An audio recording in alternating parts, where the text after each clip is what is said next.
Houston, we have a podcast. Welcome to the official podcast of the NASA Johnson Space Center, episode 20, Special Delivery. I'm Gary Jordan, and I'll be your co-host today, along with Matt Buffington, Director of Public Affairs at NASA's Ames Research Center in California, and the host of NASA in Silicon Valley podcast. Matt, what's up? Hey, Gary. We're doing great. So glad that we could team up on this. This is also concurrently episode 69 for NASA, for the NASA in Silicon Valley podcast. There's a ton of overlap between our listeners, so I'm really glad that we were able to make this happen. Yeah, me too.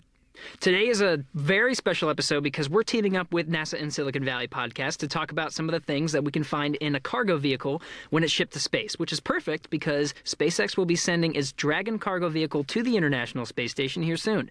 So who do we have from Ames, Matt? Over here, we're bringing in Dennis Levison-Gower. He's a project scientist here over at Ames and has tons of experience working on cargo, working on payloads, and sending them on up to the space station. So how about over there in Houston? So we'll have Shane Kimbrough. He's a NASA astronaut who recently spent about 6 months on the space station and landed earlier this year. And we've actually had him on the podcast to talk about his landing experience back in episode 3. But while he was up there, he had quite a few cargo vehicles visit the station. He had the SpaceX Dragon, Orbital ATK Cygnus, Japanese HTV, and the Russian Progress, all within his 6-month stay aboard the station. So it's fair to say he knows what cargo on station is all about. He performed hundreds of experiments with the science that was delivered on some of those vehicles and even got some fresh food. So I'm excited to ask him about that experience. Awesome. So I'm really excited to get the different perspective on both the science, on the space station, so we can see the astronaut's point of view and the people who actually designed those experiments. Yeah, this is going to be a good episode. So, with no further delay, let's go light speed and jump right ahead to our talk with Shane Kimbrough and Dennis Levison-Gower. Enjoy.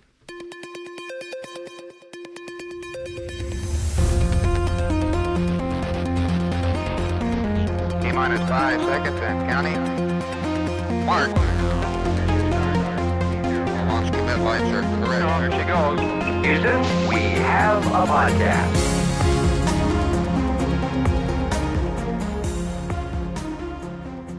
Okay. All right. Hey, it looks like we're all connected, ready to go.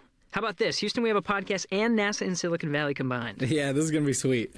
Sweet. I know. I'm pumped. And we're doing this remotely. So here in Houston, I'm in the studio with NASA astronaut and no stranger to Houston. We have a podcast, Shane Kimbrough. Shane, thanks for being here. Hey, great to be here. Cool. And how about over in Ames? Matt, who do you have? Yeah, well, I'm sitting over here with my buddy, Dennis Levison-Gower. We actually go way back from SpaceX 8, was it, Dennis? That's right. Yeah, so I always remember it because it was the first time that SpaceX had launched a rocket and landed it on a barge. And Dennis was nice enough as I drove him back and forth from his office to do press interviews and stuff. So nice enough indeed. Exactly. So I always like to start our podcast with the question of how did you get to NASA? How did you end up in Silicon Valley? But I definitely want to hear about that from Shane as well. But let's start off with Dennis. So tell us about how did you end up at NASA? Well, I really ended up here by accident. Nice. I was set to be a professor, discover things, have graduate students. I did a PhD in biochemistry. Then I went to Stanford for a postdoctoral fellow, doing bone marrow transplantation, graft versus host disease, immunology. And slowly over the years, I thought, I'm gonna go to industry. I'm not gonna do the academic track anymore. It was kind of a slow evolution. So I was out there, had my resume posted on job sites and stuff, looking around. Just got an email saying, do you want to, are you interested in a position at NASA Ames? Really? And I'm like, this is spam. I don't know anything about rockets. I'm not an engineer. I don't, I'm a biologist. Yeah. So talked to my wife. She's like, you have to apply. It's NASA. Yeah, absolutely. So I thought, well, all right. At least I could go and see the base and kind of look around because I saw it on the side of the highway. So I knew there's some NASA thing here. Mm-hmm. And it was when I talked to the hiring manager, she really convinced me that this was a really cool opportunity. Kind of got me into a different headspace of not just doing basic research, but doing applied research and working with a whole different, cadre of engineers and operations and safety. Yeah. And I don't know, it just really appealed to me. So I took a chance and took the job. Yeah, that's pretty awesome. I always say, when people think of NASA, they think of rockets and telescopes. biology is a huge part of that. Speaking of biology, sometimes we have humans up in space. So Excellent segue. I know, right? All right, well, Shane, let's. How about you? How did you become an astronaut? Well, I came. There's several obviously avenues to get to be an astronaut. I came through the military. I was an Army officer, Apache pilot. My whole Army career. I took a little detour towards the end of, I would say, my conventional Army career when I went to graduate school at Georgia Tech, and then I went to teach math at West Point for a few years. And then from there, I was called to come work down at Johnson Space Center for a few years. So I had applied to be an astronaut that year, didn't get selected, but the good news was I was, I guess, somewhat in the highly qualified category. So the Army detachment down here asked me to come down here and work for a few years. And that was to really get ready for the 2002 astronaut selection. Guess what? That selection never happened. So we went through the whole thing, interviews and everything, and it never happened. So Congress decided they didn't need a class that year. So we hung around for another couple of years, which in a way was somewhat rolling the dice on my Army career.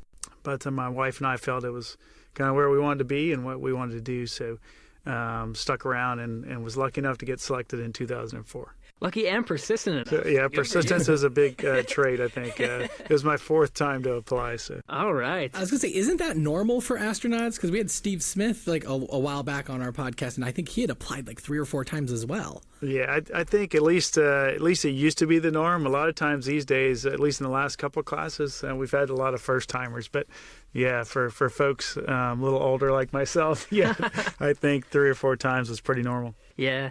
Now, I remember talking with the 2017 class, and a couple of them applied multiple times. I know for sure Roger Chari did, but yeah, you're right, a couple of them were first-timers. But then you got folks like Clay Anderson who applied like what, 8 or 9 times or something? Wow. So yeah, right. Persistence. Exactly, persistence. And it works out, too. All right, well, this is perfect to combine forces for the podcast today. Houston, we have a podcast, and NASA in Silicon Valley, because today's topic is cargo, and cargo going to the International Space Station. And Shane, I feel like you're the perfect person to have on the podcast today because you've seen your fair share of cargo vehicles on your last mission, right? Yeah, we saw everything, and we saw Cygnus twice. So we had a lot of vehicles coming and going, and really cargo, when you think about it, it's the way we handle the logistics problem on the space station. It's a big logistics problem if you think about it, to get equipment and clothes and food and experiments to that orbiting laboratory. So how do we do that? We used to do it with the space shuttle. It was nice and easy. Mm-hmm. It could haul a bunch of stuff. Now we can't do that. So we have these cargo vehicles that you're talking about. Yeah, that's right. Because on your way to the space station, you can bring stuff, but now you need stuff delivered, right? I mean, it's a huge complex. It's the size of a 5-bedroom house. It needs stuff, right? Exactly. Food, supplies, all that kind of thing. Well, that's one of the funny things as we were coming in, especially as we're getting closer for the SpaceX 13 launch coming into it, and we see like there's the both sides. There's like the people up at the space station working on receiving the cargo or even like science experiments, but then also on the flip side of how do you get that stuff prepared? That is a feat in of itself. That's true. So, Dennis, what do you have to do to prepare stuff to go on cargo missions? Oh, that's a big question because, I mean, it really starts 1 to 2 years ahead of the launch, really? If you think about it, or more, because, after you have an experiment defined, you've got to prepare exactly what the science requirements are. Then you've got to start making a plan. Then you've got to start assessing what the hardware needs are and the kit's needs are. Then you have to design those. Then they have to get through safety. You have to plan operations. You have to plan how everything's going to be labeled. And then usually I think somewhere between like 3 and 6 months before launch is when we're going to actually have to have things prepared, off-gassed, tested, H-fit, label, committee, all those things, and do the early load. And then we start preparing the late load chemicals and perishables that really have to be loaded 25 hours before launch. And we do that out at Kennedy Space Center for a SpaceX launch anyways. So there's kind of a whole experiment development cycle that happens, and that's just for like one payload. And if we have 5, 6 payloads from Ames coming out, it's a lot of work from a lot of people to send like a box of something. It takes a village for it. Gathering all that stuff up. But I'm always curious, like on your guys' side, on Shane, for you guys, like when you receive this cargo, like how exactly does that happen, or how does that work? Do you guys just, I mean, you're like you're unpacking the trunk from a trip, you know? Yeah, no, we're always excited to open up the hatch and get new stuff. It's kind of like Christmas every time we get one of these vehicles up there. But the way we go about unpacking is very organized, and it has to be that way. We have a great team on the ground that gets us ready and prepared with all kind of documents and keeps us organized with charts and things on how they want it to be unpacked.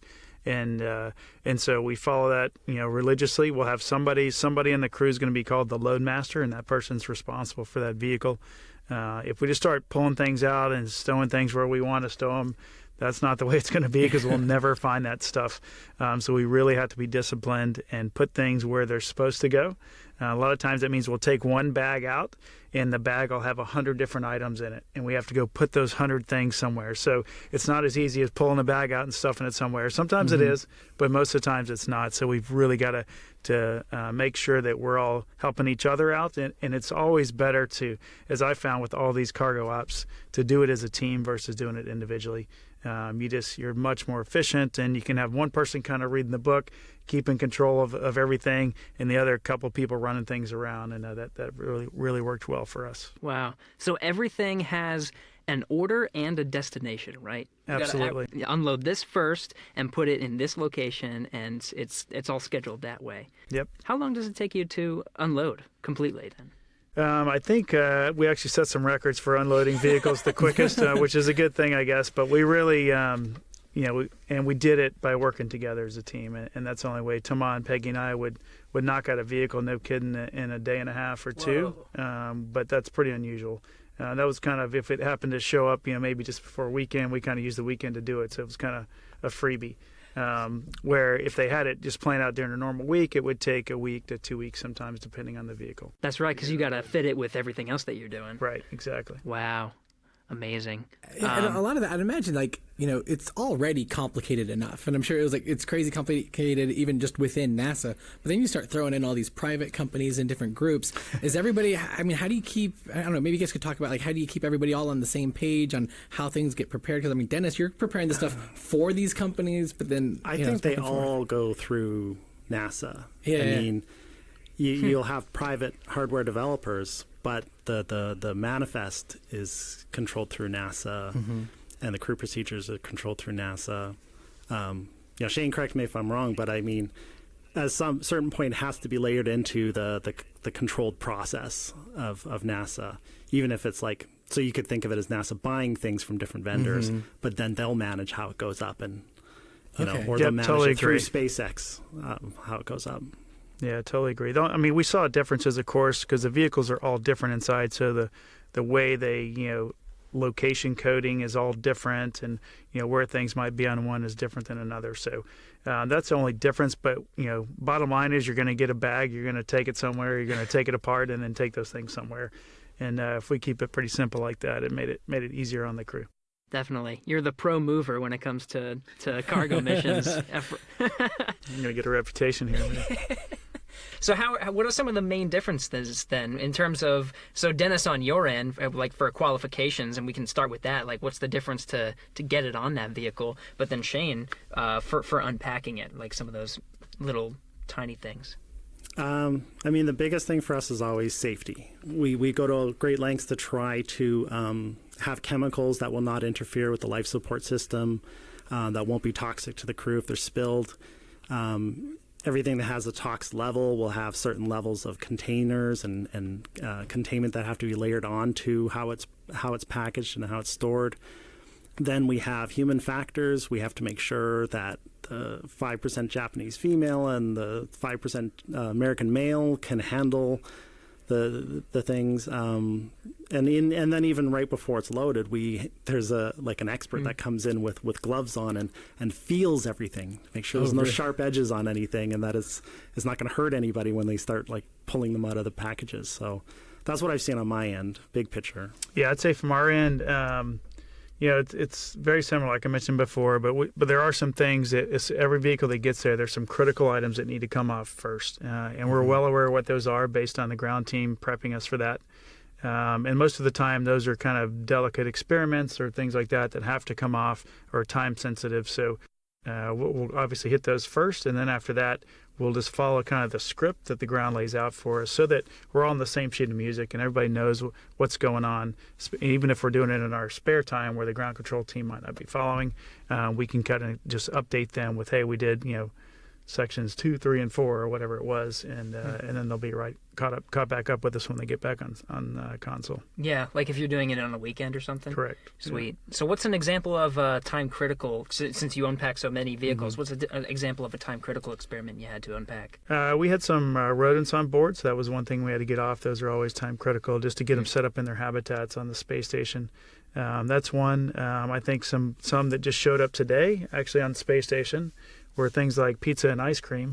So definitely time critical. If you get things like that, those are time critical because you need to eat those quickly. But anyway, there's plenty of different, wide range there I gave you, from rodents to ice cream. So, And I have to chime in on that because this isn't just like the sad dehydrated stuff you buy at the museum. This is like a legit pizza. This is the real deal, apparently. It's the first time I've heard of a pizza delivery going to the space station. So whatever company got that's going to be 30 all minutes over. or less. Yeah, it's not going to be the best pizza, but it'll probably taste good to you guys. Yeah. Ice cream's legit, though. Of course, we didn't have anyone else there, but shortly after I left, they got some, and they're getting some today. So They it's waited good. till right after you left? Apparently so. Oh, man. Well, after SpaceX 8 launched, all the guys on the ground at KSC had all these Klondike bars, like just filling the freezer. And I'm like, where did these come from? They go, well, the CMC team, the cargo team, when they were packing all the cold stowage, if there's any empty areas in the freezers, they just start stuffing ice cream bars in there. Oh, that's hilarious. It's just a surprise for the crew. So then we had extra boxes of Klondike bars. Cool. Always a welcome treat. But like when you're unpacking doing this, are you in constant contact with the ground and they're like walking you through it, or it's just a mix of sometimes you are, sometimes you guys just get your to-do list and you just kind of make it happen and update them later on? Yeah, we have a couple meetings beforehand, of course, before the vehicle gets there, and there's a whole choreography that they want us to do and the order they want us to do it in. And so we really were disciplined and followed that to the T. A lot of times we'd have questions or something wouldn't be where it was supposed to be, and that's where we'd kind of just call down real quickly and touch base with whoever was on console for that, so that we weren't getting out of kind of their choreography even if something wasn't there. But they were always there if we needed them. Usually we would just tag up at the end of the day, end of a cargo day, and just make sure to tell them exactly what we did so they were up to speed on everything. Well, I don't know if you got any Klondike bars. Was there any missions that gave you some nice treats? I think almost every vehicle had care packages from our families on right. board. Oh, wow. Those were always a surprise, so that was kind of cool. We didn't get any ice cream, but we got a lot of fresh fruit. That was kind of cool. That's another thing that I think they hold on to, and if there's any empty space, they'll just cram them in there. But some apples and oranges and things like that were really delicious after not having them for quite a while. I was gonna say, yeah, it's definitely a treat compared to it's fresh. It's literally fresh. And we ate those really quickly. Well, you kind of have to, right? Yeah, you don't want them to go bad. That's very true. And so I'm wondering, as you get into the coordination that's needed, and even thinking on the side when, we have researchers, scientists who are creating science experiments. It's like, it's hard enough just doing it in a lab on your own. And so it's like when people are, and I'm wondering, Dennis, from your perspective of as people design and put these experiments together, but then Dennis on your side, or Shane on your side, actually conducting these things. I'm like, talk a little bit about that of what goes into making an experiment for someone else to do, and your instructions on how to do it, and it just seems very complicated. I'm looking at you, Dennis. Okay. So what I'll receive is basically a grant proposal that had a very high science score from a panel of reviewers, right? Mm-hmm. And then I'll start looking at it and saying, can we actually do this in space? Because crew time is very precious. You cannot do things as quickly in space as you can on the ground. We had a 1.4 margin of how long it would take us on Earth at a minimum. Mm-hmm. It's all got to be done in a self-contained glove box volume. And I start working to make little tweaks and adjustments. Like I said, can we replace this chemical with a non-toxic one? Can we simplify this procedure? What's the tolerance of the time length? Because if they have to do an EVA, we can't have a time critical part of our experiment at the same time. They got to be outside the station. So we start looking at every single factor, and it just takes months to organize that. But then eventually we get that down into a set of crew procedures, just like written step by step, every single thing to do, and it should be as simple as possible. Even though these astronauts are like, super well trained and super smart, we make these super simple documents to send them. It's kind of funny.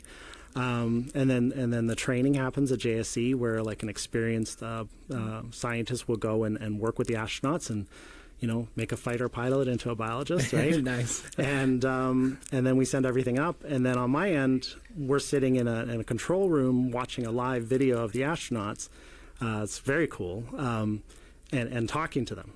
And we usually, there's one designated person with the best speaking voice talking, and then there's 5 people in the room behind them with total chaos yelling, oh, it's storage locker 5B 6 alpha, and then they go, oh, it's storage locker 56B alpha, and then we just are in their ear pretty much, walking them through what we need for them to do. I know there's simpler payloads where I think Shane would say you just follow written instruction, but for some of the more complicated things, we're actually talking to them, walking them through and it's very helpful to have Dennis and his team there talking it to us. These scientists in general have spent many, many years creating whatever the experiment it is. The last thing we want to do is mess it up or mess up some of their data or anything. So we want to be very careful. And all that whole process Dennis explained about, getting the experiment approved and then what he's got to do to get it into a crew procedure. And that takes a lot of people, a lot of time. And so by the time it gets to us, it's pretty well refined. I mean, it's not perfect because, like I haven't seen that procedure and I might read something differently than Dennis would read it and so on. So it is so nice to have them on the horn, so to speak, right there talking to us in case we have any questions so we don't mess up any of the experiment or any of the data. That's true. And then on top of, off of Dennis's point of making them as simple as possible, a lot of it has to do with the fact that, it's not, you're right, these scientists spend so much time getting these procedures ready for this experiment, but that's not the only one you're doing, right? You are doing quite a few experiments. Very true. And we're not, in general, we're not trained on all of these. We're just kind of trained generically on experiments. So like Dennis alluded to, making a pilot, a biologist for the day. I was lucky enough to have Peggy there, who is a biologist. So, really, she could help me just kind of understand something that normally I wouldn't understand because it's not in my background. But Dennis and his team can get some really complicated experiment into a procedure that's simple, like you said, so that even I can understand it. That's pretty good. So what else do you have to train for besides the scientific experiments? Because Dennis also talked about, you have to train for EVAs, and on this last mission you did 4. So that's quite a big chunk of time that takes away from science. And then you got to train for unloading cargo vehicles. What else are you training for? Yeah, so those are the big ones. Of course, these cargo vehicles, when they come up, we actually use a robotic arm to grab them, capture them. So a lot of our training is with the robotics team to make sure that we do that operation successfully. Grabbing something that's going 17,500 miles an hour is not trivial. But with our training, we always train, of course, for the worst case scenarios. And the vehicles, at least when I was there, behaved very well. So it seemed like it was simple, even though the stress is pretty high. The gains are up because it's a real vehicle, and you want to make sure we grab this thing and get it on board. So that's another piece of our training that we do. What else? I mean, those are the big ticket items, like operationally, EVAs, like you talked about, robotics when we're capturing these vehicles. And then most of the other time we're doing experiments. So that makes up most of our days on board the space station. Yeah. Was it different to use the robotic arm to capture the different vehicles, or did it translate pretty well? There are differences certainly with every vehicle. So we had, Cygnus, we had SpaceX, we had HTV from Japan. We had a Russian vehicle, but that one kind of docks automatically, so we didn't have to reach out with a robotic arm to grab that one. But there are several differences, and the cues you use are different for every vehicle. So again, we get spun up by our training team a week or two prior to each vehicle showing up, so that we remember, hey, you're looking here, not here, based on whatever the vehicle was, and using certain cues to help get the vehicle on board. Nice. I'd imagine that no matter how much you train on that, and I'm sure there's like simulations and different things of like remoting the giant robotic arm. Imagine once you're actually doing that for the first time, it's got to be nerve-wracking because you're like, this is a very expensive toy. I don't want to mess this up. Yeah, it was on the first time, and again, we got several opportunities, so it, I won't say it became less important, but you got more comfortable with it. But it is a big deal, and I really wanted Thomas, the French astronaut I was flying with, to get a lot of experience. So when we were together, I grabbed the first one, and then after that, I let him grab all the other ones just to get his experience level up, and he'll go fly again here in a few years, hopefully, and be able to use all that experience to help his crewmates out when he's on board. Definitely. When you're training to capture these things, like Matt was saying, when you're in the real thing, it's a little bit different. But the training, I've seen it before, right? It's pretty detailed, right? There's like a projection of, it's like a, I don't know, how describe the training. Yeah, so we have this, we call it a dome facility because Cool. that's what it is, and the graphics are just fantastic. And it gives you the sense of speed, and as things are coming together and the rates that you're coming are very, very good. But it's just not the real thing. It's just kind of like our pool. Our pool is amazing to train for spacewalks, but it's just not the real thing. So there are differences, and until you get up there, and now we're in the cupola. We're flying almost all these out of the cupola, which if you think about it, you're upside down flying it. So spatially, you got to get your head around, where the arm's moving, even though you're upside down and those kind of things. So it's not super simple until you actually get up there and do it a few times, and then it becomes a little bit easier on the mind. Yeah, I can see why they would put you through the training for it, right? Because there's a lot to think about, like just being upside down, using the controls, controlling something from a cupola, but then the arm's over here, I guess. So Right, so it's not necessarily right out your window. It is in this case when you're in the cupola, but you could fly from the lab as well, and you wouldn't have any windows, and you'd just be using cameras, and that's what we used to do. Yeah. That's what we did on my first flight, so things have gotten a lot better in that regard. All right.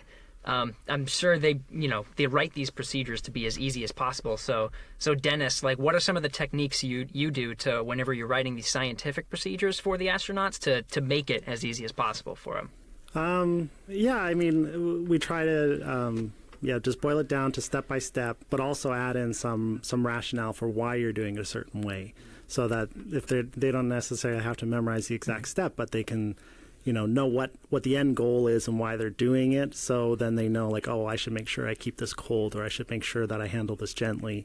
And then hopefully that helps. But I find that most of the time it boils down to, we have the procedure, but then they say, oh, just tell me what to do next. And we're just talking to them. So. Right. Yeah. Especially when we're in the glove box, right? So and how do you we're read something immobile when you're when we're doing in that? there. We can't kind of move around and do things. And for me, going back, one thing that occurred to me is, like, as you're dealing with some, like, if it's a sensitive science experiment or the precious pizza cargo, I kind of wonder, like, when you're packing, I mean, obviously there's a little bit of Tetris where you're trying to place things into the cargo to get it to be very efficient, but it's also, I mean, launches are quite intense.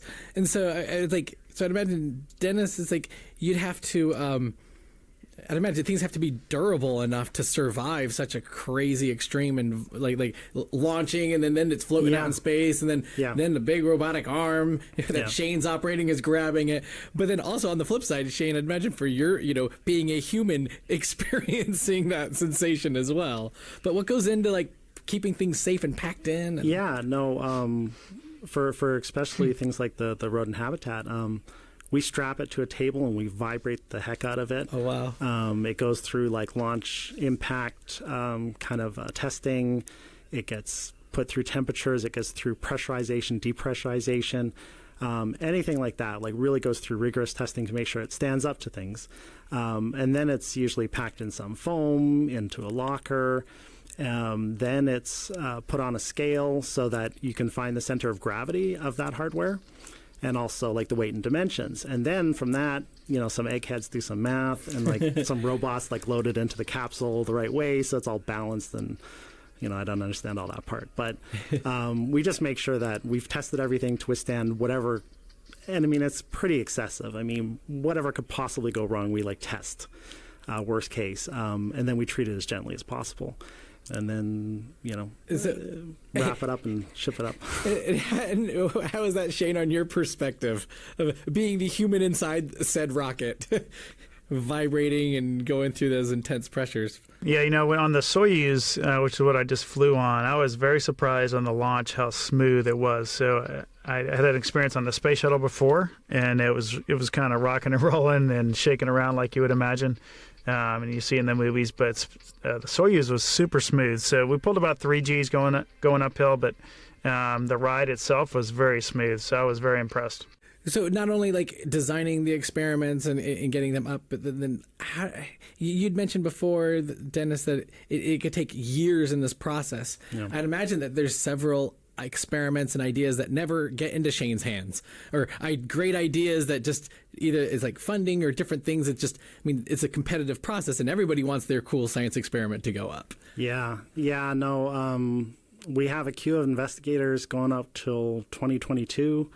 We're trying to get them flown off as fast as possible, but we're limited by launch vehicles and crew time. And crew time is becoming less of a concern because we're getting an extra crew member up there. But now it's launch vehicles and can only launch so many experiments at a time. But there's a whole list of reserve experiments of people that have put their heart and soul into something, and they just need like 15 minutes of crew time, and they're just hoping that their experiment can get done. But I mean, Shane would know. That's already up there? I think they have over 100 experiments at a time on the ISS. Yeah, I think we ended up doing 273, I was told, over the 6 months. But at any one time, there can be over 100 on board. That's about right. Yeah, and I remember someone saying, Peggy's going to get every one of those done. Yeah, she's going to work through the backlog single-handedly. Yeah, we took out all the task list and all the things that were backlogged for sure while we were up there. So it was nice. Yeah, no, a lot of people over here appreciate it when you guys give up some of your free time and bang one of those experiments out. Glad to do it. That's true. What else, besides if you were to take the weekend to sort of unpack a cargo vehicle, what else are you doing on the weekends? Weekends, so generally on Saturday mornings, it's spent cleaning. So it's like your house, right? About once a week, you need to probably do a little cleaning. So we spend all Saturday morning vacuuming the whole station, wiping things down, and just getting everything back in shape after usually a busy week. Yeah. And then Saturday afternoons are generally off, and Sundays are generally off. So I'm a big sports fan, so I was usually watching games, whether it was football or World Series or anything going on. Toma got us into watching rugby, so that was big in Europe at the time. So we got to watch some of those matches, and so we do that, as a crew sometimes, or sometimes just individually. You'd watch those things, and you certainly can catch up on emails or watch movies or call home or any of those kind of things as well. Or you can just look out the window, which is always spectacular. Oh, yeah. Something you can't do here on Earth. So I try to do that more often because I can always talk to people or email people when I'm on Earth, but I can't always look out the cupola window for, a rev around the Earth in 90 minutes. So that was pretty cool. That's true. Curious, how is that set up? Is it like you don't have a normal weekend like you would, it's not like you're commuting home and spending the weekend with your family. I mean, you're sitting there floating in space, so there's never really a day off. You're like always on. Yeah, correct. And so I had to, when I was the commander, I made it clear to my crew that we were going to work from DPC to DPC, which is the kind of the morning conference with Mission Control, all the way to the evening conference with Mission Control, but we weren't going to work outside of that. There were a few exceptions on the weekends where we would say, hey, let's, there's this one cargo vehicle, for example, we want to unload. Let's do 2 hours, and that's it. We're going to work 2 hours together. If we've got 3 people, that's, equates to about 6 hours of work, and we can do a lot in 2 hours. So, but I would make sure we weren't working all weekend because, as the commander, I got to make sure the crew is not exhausted.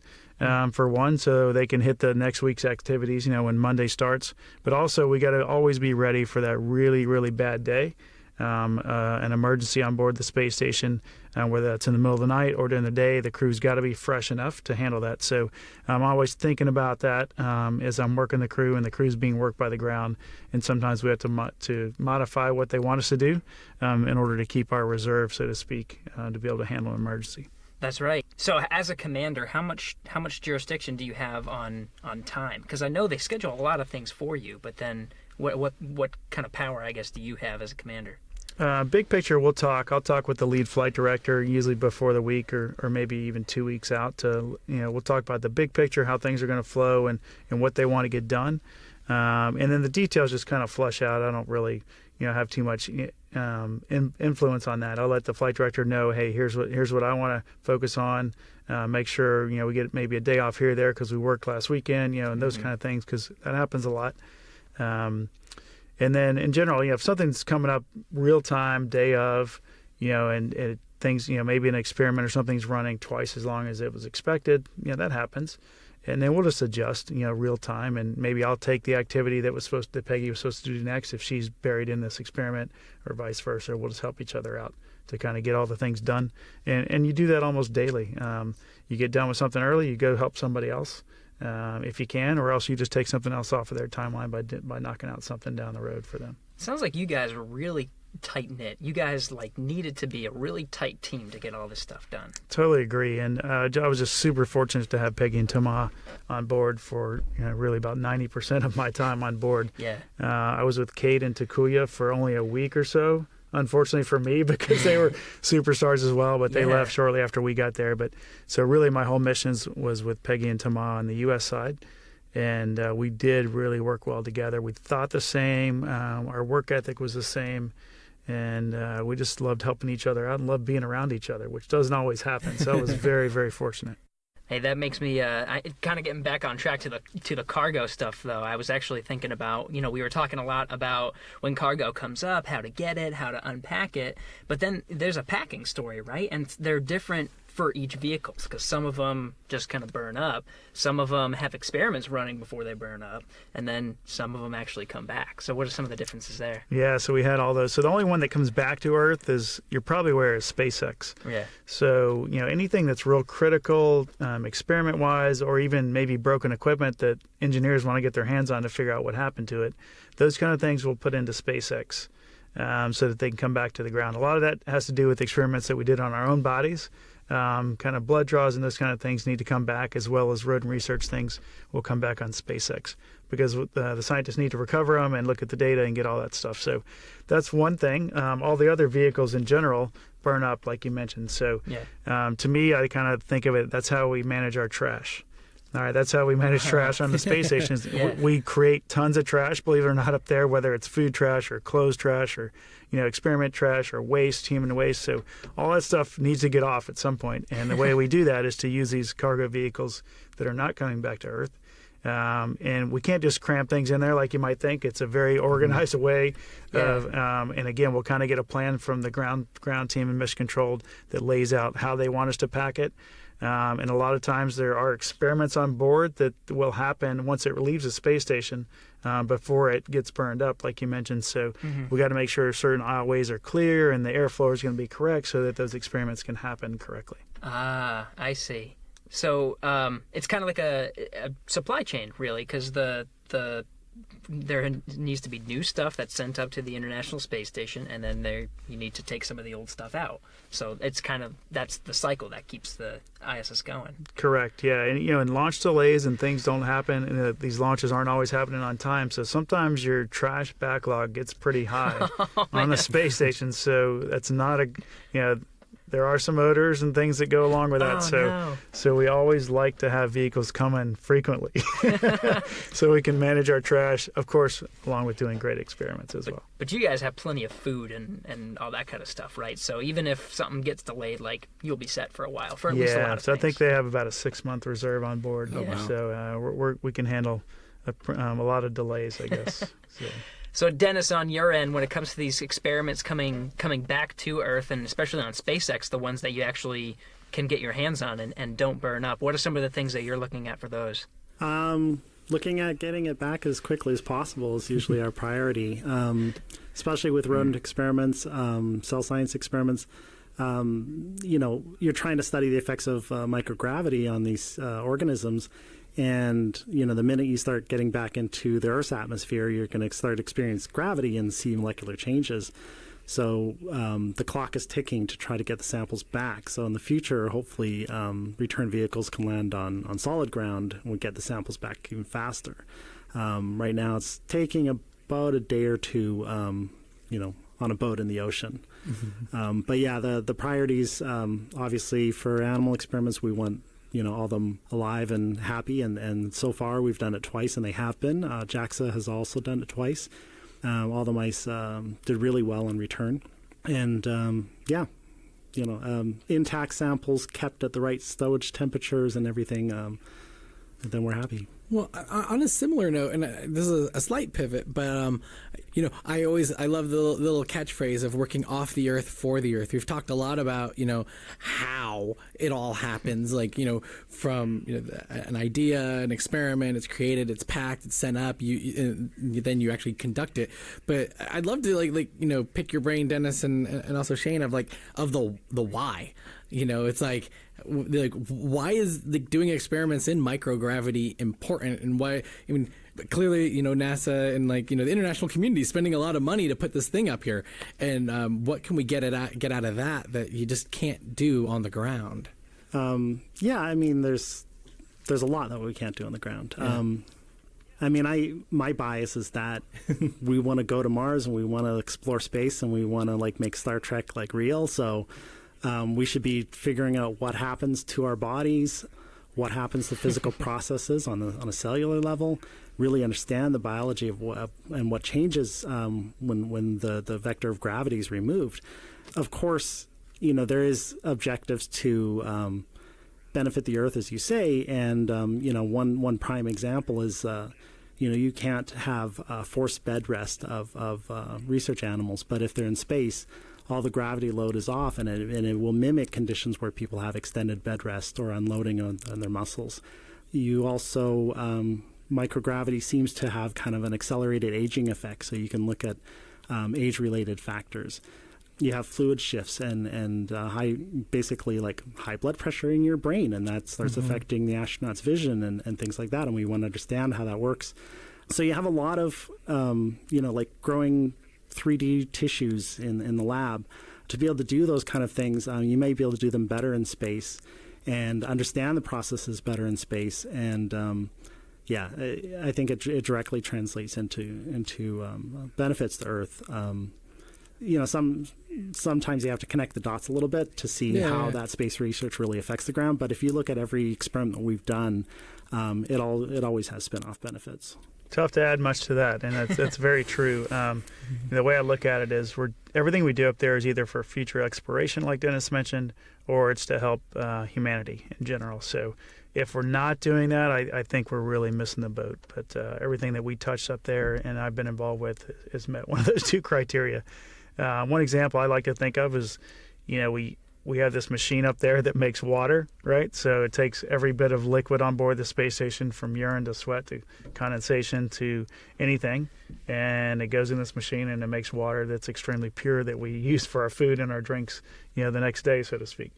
It's a great technology for us to have. It's not something we have to have for the space station, but we will have to have something like that for Mars or Moon or wherever we're going to go deep space. So, we're working on that now for future exploration. A side benefit of this whole thing is we actually use that technology on Earth as well. There's third world countries that don't have clean water supplies, and the same technology is helping them get clean water. So that's really a cool thing when you're kind of helping future exploration and you're helping humanity. That's just one example, right? That's Exactly. one thing on the station that's helping in both directions. Matt, I think that's a really good place to end the podcast. I think that's perfect, dude. I think that's fantastic because it's kind of sums up, why do we do all the science and why the science goes up and down to the International Space Station. Guys, thanks so much for coming on the show, both to Shane and Dennis for coming on Houston We Have a Podcast and NASA in Silicon Valley. The first time we're doing this together. Matt, I really hope we can do this again. With our powers combined.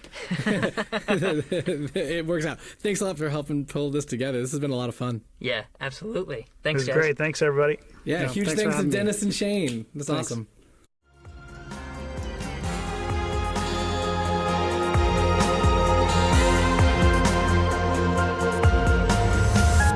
Houston, go ahead. Stop of the space shuttle. Roger, 0J, and I feel Shuttle has cleared the tower. Payment date for all mankind. Actually a huge honor to break a record like this. Not because they are easy, but because they are hard. Houston, welcome to space. Hey, Thanks for sticking around. So today we teamed up with the NASA in Silicon Valley podcast to talk about cargo missions. And we had a couple different perspectives with Shane Kimbrough as an astronaut, and then also Dennis Levison-Gower as the senior project scientist at NASA's Ames Research Center in California. So if you want to check out all NASA's podcasts, just go to nasa.gov/podcast. That is where you can sign up for the NASA in Silicon Valley podcast and subscribe to them. And there's also a new one that just got released last week, I think, at this point. It's called Gravity Assist, and it's hosted by Dr. Jim Green, NASA's Director of Planetary Science. And he'll start with a 10-part series where he starts with the sun and then goes all the way out to Pluto and just kind of makes his stops along our solar system and then talks about planets beyond. This is going to be a really cool podcast, so definitely stay tuned. We were talking about cargo missions, so definitely tune in to the live coverage of the launch and capture of SpaceX CRS-13. I think SpaceX covers the launch, but you can find the latest times for the capture of CRS-13 on nasa.gov/NTV, as in like NASA TV, and you could see the latest schedule for when we're going to be broadcasting that. Make sure to follow us on social media, Facebook, Twitter, Instagram. Use the hashtag AskNASA on any one of those platforms to submit an idea for the podcast, and make sure to mention is for Houston, we have a podcast if you want it answered here. So this podcast was recorded on November 14th, 2017. Thanks to Alex Perryman, John Stoll, Greg Wiseman, Kelly Humphreys, Megan Sumner, and Brandy Dean from here in Houston. And thanks to Matt Buffington, Eric Land, Abby Tabor, and Frank Tavares from NASA's Ames Research Center and teaming up for this podcast. Thanks again to Shane Kimbrough and Dennis Levison-Gower for coming on the show. We'll be back next week.